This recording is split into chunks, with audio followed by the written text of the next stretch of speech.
여기 보면 화면에 보면 존 후스라고 돼 있죠? 예. 우리는 보통 얀 후스라고 발음하는데요.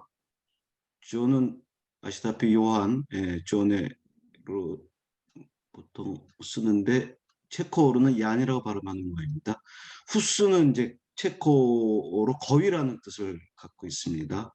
예, 이게 왜 거위인지는 이제 좀 우리가 심화 과정에서 더 자세히 다루기로 하고요.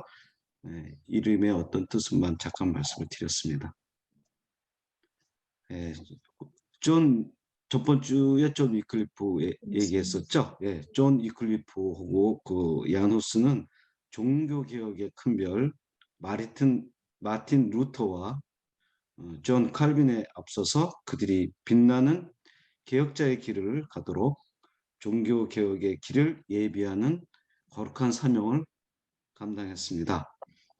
위클리프와 후스는 아무도 도전하지 못했던 교황의 권위에 도전하며 교황제를 비판했습니다. 야누스는 1639년에 후시넥이라고 하는 남부 보헤미아에서 출생했습니다.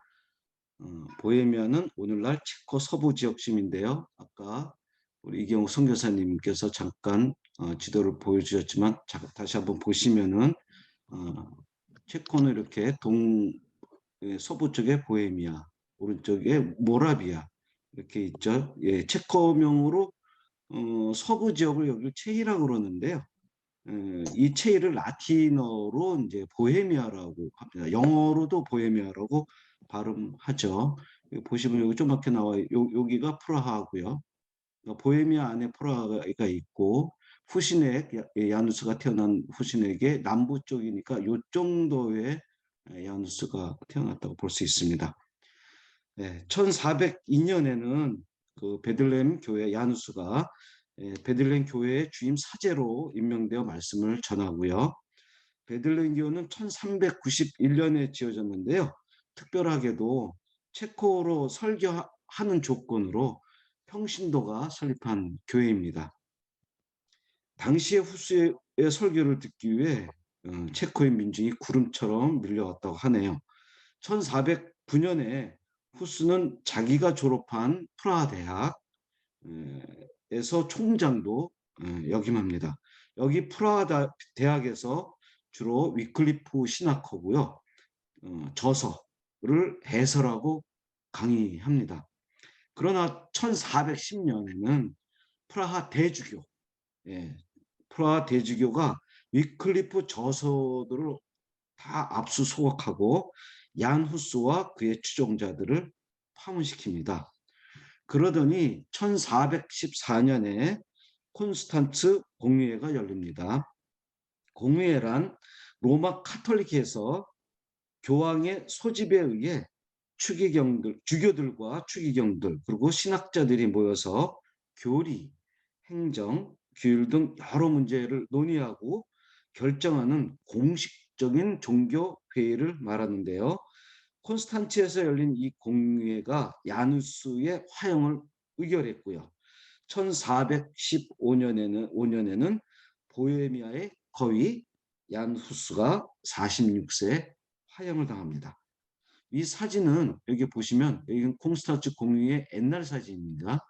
그리고 지금 요 땅을 메워가지고 요즘 요게 최근에 찍은 사진입니다. 이거 제가 작년에 가서 찍은 사진입니다. 그리고 요 밑에 1층은 모두 다 지금 리모델링 해가지고요. 레스토랑으로 사용되고 있다네요. 네. 후스가 이제 가장 많이 받은 영향을 준 인물이 있는데요. 그중 큰 인물이 이제 위클리프입니다. 후스에게 가장 큰 영향을 준 인물이죠. 후스는 이제 위클리프의 신학 사상을 거의 그대로 흡수해서 위클리프의 대변자나 다름없습니다. 40여 년의 시간을 이어서 영국의 위클리프가 보헤미아에 있는 것입니다. 영향을 받은 또 하나 인물이 있는데요. 바로 보헤미아의 개혁의 아버지 크로메리치의 밀릭입니다. 밀릭은 성직자의 천민한 삶과 윤리적 도덕적 본을 강조했고요. 성경이 가장 높은 권위의 근원이 됨을 가르쳤습니다. 그럼 후스의 신학사상을 보겠는데요. 우선 후스는 이 위클리프의 사상을 그대로 받아들였습니다. 우리가 전번 때 한번 공부했던 위클리 사상을 PPT로 다시 한번 보도록 하죠. 예, 첫째는 화채설을 비판했고요. 전번 때 화채설에 대해서 잠깐 말씀을 드렸습니다. 두 번째는 교황제의 완전 폐지를 주장했고요. 세 번째는 면죄부 폐지를 주장했습니다. 네 번째는 수도원 제도를 폐지 주장을 했고요. 다섯 번째가 성경의 권위를 가장 우위로 몰아내 가지고 영어 성경 번역이라는 위대한 업적을 남겼다는 말씀을 드렸고요. 여섯 번째가 말씀 선포가 성례 집회보다 더 중요하다라고 하는 걸 위플의 신학과 설교를 첫 번째 말씀드렸는데 여기서 다시 한번 강조하면 이것이 그대로 야누스에 전해졌다는 거에 야누스의 사상이 되었다는 것을 다시 한번 강조를 드리는 겁니다. 그렇다면은 후스가 이 밖에도 후스도 여기에 플러스해서 신학 사상이 있는데요. 성인들에게 기도하는 것을 비판하면서 인간 성인들에게서 어떠한 것도 도움을 받을 수 없다. 그리스도의 모범과 그분이 베푸시는 구원이 우리 인생들에게 진정한 위로와 믿음과 용기에 충분한 원천이라고 설파했습니다. 그리고 당시엔 성찬시에 평신도에겐 떡만 성찬했지만 했고 포도주는 사제들만 먹었는데요. 그런데 후스는 평신도들에게 떡뿐만이 아니라 포도주잔도 같이 주어야 한다고 주장합니다. 그러면서 후스는 교황의 무오서를 부정하면서 가시적인 교회도 완전할 수 없다. 성경이 우위다. 역시 후스도 위클리처럼 성경을 최종 권위로 삼았습니다. 그동안에 토마스 아퀴나스의 주장이 있었는데요. 즉 그의 주장은 교황이 교회의 머리요, 교회가 교황에게 순종해야 구원을 받는다는, 즉 카톨릭의 교리를 야누스는 아니다. 예수 그리스도만이 교회의 머리다. 라고 정면으로 주장하고 나선 것입니다. 이는 기존 성직 위계 제도의 존립 기반을 후스가 완전히 흔들어 버린 것입니다. 결국 야누스는 이 주장을 이유로 콘스탄트 공의회에 의해 죽임을 당합니다. 콘스탄스 공의회는 신성 로마 제국 황제 지기스문트의 요청으로 교황 요한 23세에 의해 개최됩니다. 후스는 콘스탄스 공의회에서 복음을 변증하고자 왔으나 그만 콘스탄츠 도미니칸 수도원 지하 감옥과 고를리벤 또 감옥이 있어요. 여기에 두 차례나 감옥에 구금되고 마는데 여기에서 안타깝게도 치질과 고열과 두통과 구토에 시달렸다고 합니다. 콘스탄츠 공의회는 이미 죽은 위클리프를 이단으로 규정하고 야누스와 프라하의 또 제롬이라는 또 종교개혁자가 있는데요. 이 제롬을 화형시킬 것을 의결합니다. 후스의 편지 중에 이런 말이 남겨져 있습니다.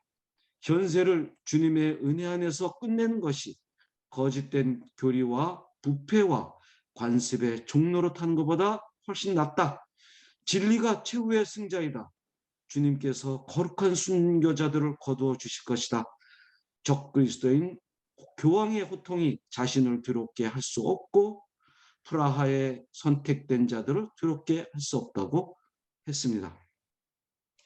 이렇게 그들이 야누스를 화형시킬 때 사제복을 벗기고 그의 머리에 마귀의 모습을 그린 모자로 이단의 괴수라는 글귀를 적어서 씌우고 후스의 존재를 완전히 제거하고자 옷과 신발을 불길 속에 함께 태웁니다.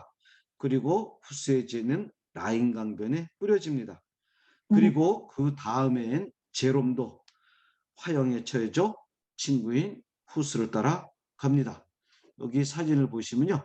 이게 도미니칸 수도원 내부 사진입니다. 내부 사진에 이렇게 쭉 둘러져 있는 사진의 일부를 이렇게 야누스가 감옥에 있던 거를 이렇게 내부에 이렇게 찍혀 있습니다. 물론 이거는 지금 호텔로 운영되고 있습니다. 이 도미니칸 수도원은. 요거는 작년에 가서 이것도 역시 신승철 선교사님하고 같이 찍은 겁니다. 요거는 실제로 야누스가 여기에 드물었는데 여기에 갇혔다고 합니다. 감옥에. 네, 그걸 밖에서 보면 여기는 실내 쪽에서 그림을 그려놓은 거고요. 실제 감옥은 여기 감옥입니다. 이 사진은 이제 여기 그 화형에 처한 모습을 그림으로 묘사한 겁니다. 이렇게 보헤미아의 종교개혁자 야누스는 영국의 종교개혁자 존 위클리프를 옹호하다가 거룩한 죽임을 당했습니다. 마틴 루터는 그의 논문 독일 크리스찬 귀족에게 고함해서 로마 교회를 향하여 야누스를 처형한 바울을 참여하라. 그 무죄한 사람의 피가 아직까지 땅에서 부르짖고 있다고 했습니다. 중세 교회의 근본 문제가 무엇이었습니까? 바로 하나님의 말씀인 성경을 제대로 읽지 않고 바르게 가르치지도 않고 오히려 가르침을 왜곡하였고 이 거룩한 말씀을 자기들도 공부하지 않고 일반 백성들에게는 읽지도 못하겠다는 것입니다. 중세교회는 백성들을 영적 무지 가운데 묶어두고 로마 카톨릭의 거짓 가르침과 잘못된 성례의 전통을 따라 타성화된 악습과 관습의 노예가 되어 살겠다는 것입니다. 한마디로 중세 카톨릭 교회와 교황청은 마귀의 영의 지배를 받은 사악한 종교이며 정치적 집단이었습니다. 그러나 위클리프와 후스는 이러한 그 시대의 문제를 정확하게 진단하였습니다. 성경의 권위를 높이면서 성경의 진리에서 빗나간 로마 카톨릭 체제를 부인했고 신격화된 교황제를 맹공했습니다. 그들은 마치 진리가 오심을 예비한 세례요한과 같이 종교개혁의 새벽별로 쓰임받은 개혁의 선구자들이었습니다. 후스는 죽었지만 그의 정신을 이어받은 후스파가 태동합니다. 타보르파, 성배파, 우니타스, 프라투름 이 세 파가 있었습니다. 특히 우니타스 프라투름은 연합된 형제회란 뜻으로 보헤미안 형제단이라고도 불립니다.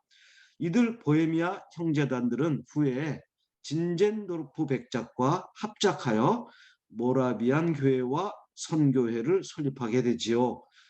1440년대에 그 역사적인 구텐베르크 금속 활자가 발명됩니다. 야누스가 순교한 지 약 25년 뒤 일이죠. 종교개혁이 좀 더 일찍 일어나지 못했던 이유들 가운데 하나가 그 주장을 널리 알릴 수 있는 효과적인 매개체가 부족했다는 것이죠. 그만큼 금속 활자 인쇄 발명은 종교개혁에서 빼놓을 수 없는 공헌이기도 합니다. 이 사진에 PPT 사진에 나와 있는 이 그림은 베들레헴 교회 내부 사진입니다. 아까는 겉에 사진 보셨죠? 네, 내부 사진에 야누스의 일대기가 사면에 쫙 그림이 있습니다. 이 설교단을 보신 바와 같이 아주 단출하고 간결하고 특히 성상 같은 게 없죠. 네, 말씀만 선포합니다. 규모는 약 많이 잡아야 한 500석 정도 규모가 되더라고요. 보니까 여기 프라 안에 있습니다.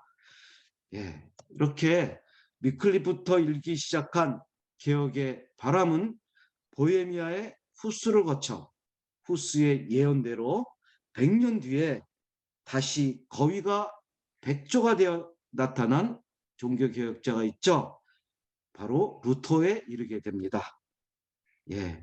우리가 여기 보는 그림을 보면은 사진은 야누스가 그때 화양당한 장소 그 장소를 기념해서 추모 바위가 있습니다. 가꾼데 이것도 작년에 찍은 겁니다. 사진을. 역사학자 윌리엄의 우리 글을 우리 다 같이 읽는 것으로 마무리하겠습니다. 우리 다 같이 같이 한번 읽어보겠습니다. 시작. 존 위클리프와 한수는 그의 그들의 빚만으로 밝히기에는 너무나 짙었던 암흑의 한가운데서도 교회와 사회를 위한 고독과 교리의 계율을 외치는 찬란한 방향이었다. 끝. 감사합니다. 수고하셨습니다.